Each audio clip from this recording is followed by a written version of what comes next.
Hi, Algebra 2 Honors students. This is just a brief video regarding sketching the parent functions and transformations of them. So I'm not going to give an example of every one of the parent functions, but I'll go through one that is asymptotic, and then one that is polynomial, and maybe one of the radicals, okay? So the first example we have is y equals 1 over the quantity x plus 3, not to be confused with the function y equals 1 over x plus 3, right? This is 1 over the quantity x plus 3, right? So you have this kind of graph. Now you got to picture, one of the prerequisites is to know what your parent functions look like.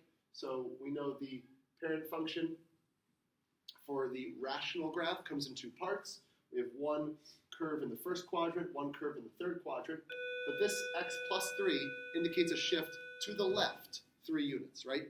The 1 over x is the parent graph, so the x down there was replaced with x plus 3, and when you have that happen, we're always talking about a shift to the left, okay?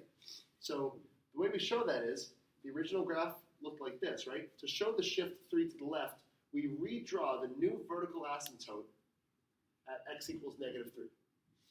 So the parent function looks like this, right? Here in the third quadrant, we're going to draw that exact same shape, but this vertical imaginary line is going to be what the y-axis was originally. So instead of drawing the curve here, we're going to draw it nestled up against this line, okay? So it doesn't have to be perfect. You don't have to find points. Just draw that curve, and of course, the second part down here. So with the knowledge of what the parent function looks like, which is what you should have, and then just showing the shift 3 units to the left, and knowing that when we have asymptotes involved in the function, we draw them as dotted lines. There's a horizontal asymptote in this graph. It's the x-axis. That hasn't changed because the graph has not been shifted up or down, right? But the vertical asymptote has changed, and we indicate that by labeling it x equals negative 3, right? That vertical line, x equals negative 3, right? So that is one example of a rational function. Domain and range, the domain here is every number. We can use every number except for negative 3, right? Negative 3 would make the denominator 0, which wouldn't give us a real number for y. So the way we indicate that, as you guys know from the notation, negative infinity until negative 3, union negative 3 to infinity.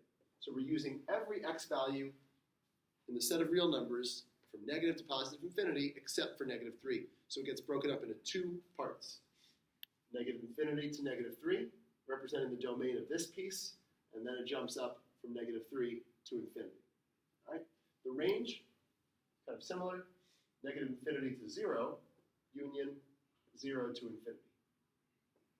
Right? Because the only number that y is not, it's not ever 0. It goes from negative infinity up to 0, not including 0, and then it jumps here, and this range is 0 to infinity.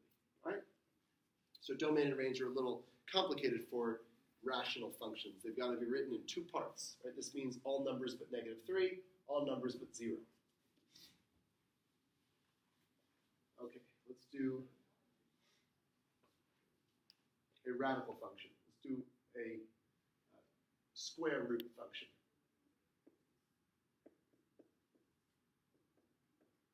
All right, so we have a few things going on here. The parent function, y equals square root of x. Well, if we put a negative in front of that, that's talking about a reflection over the x-axis, okay, over the x-axis. X minus 3 inside the radical, right? The x was changed to an x minus 3 from the parent graph. We're talking about a shift of 3 units to the right, and then a plus 4 at the end. We're talking about a shift of 4 units up. So 3 things are happening to the parent graph, which you guys should know what that looks like by now. There's been a reflection over the x-axis, a shift right, and a shift up. So the way we graph this, what's expected of you, is to first plot the endpoint.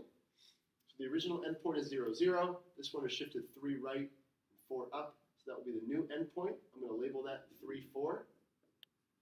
And we know the graph reflected, right, the parent graph was reflected over the x-axis.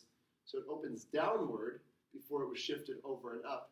So the graph will be drawn like that. That is sufficient, all right? If you're just asked to draw a sketch, that's a sufficient graph. Remember, square root function is half of a sideways parabola, so that shows it, good enough. Okay. If I gave you a grid and asked you for a more accurate graph, well, you might want to plot some points. Plug in a number like 4 for x, right? Because then you would have 1 under the square root. Plug in a number like 7 for x, because then you would have 4 under the square root, and so on, to get you some friendly values to plot for y. All right, but that's a sufficient graph. Domain and range. Here we have an endpoint, so that point is included. The domain is going to be a bracket 3 to infinity, because we are including the x value of 3, as opposed to the asymptotic function from before, where those values were not included, because you were never reaching them on the graph. In the range, we write negative infinity first, and then all the way up to 4. Okay, 4 is the high point, but this goes down forever. All right? There's an example of a radical function, square root. And let's do one polynomial function. Let's do a cubic function, okay? So let's say we have y equals, let's say negative x to the third minus 4. All right, so there's no parentheses. So what that tells you is that there's been no horizontal shift. We'd need to have parentheses and then that expression to the third power if we were talking about a horizontal shift. So from the parent graph, y equals x cubed, the negative in front is going to reflect it over the x-axis, and then there's been a shift down 4. Okay? So parent graph is kind of tricky to draw, but you kind of know what that looks like. It's that elongated sort of S-looking shape. It's been reflected, so now it opens like this, and then it's been shifted down 4. So we're going to do our best to draw that point of inflection at the point 0, negative 4, something like that would be a sufficient graph, okay? So that would be how you would draw the cubic function, right? The original parent function starts down low, ends up high.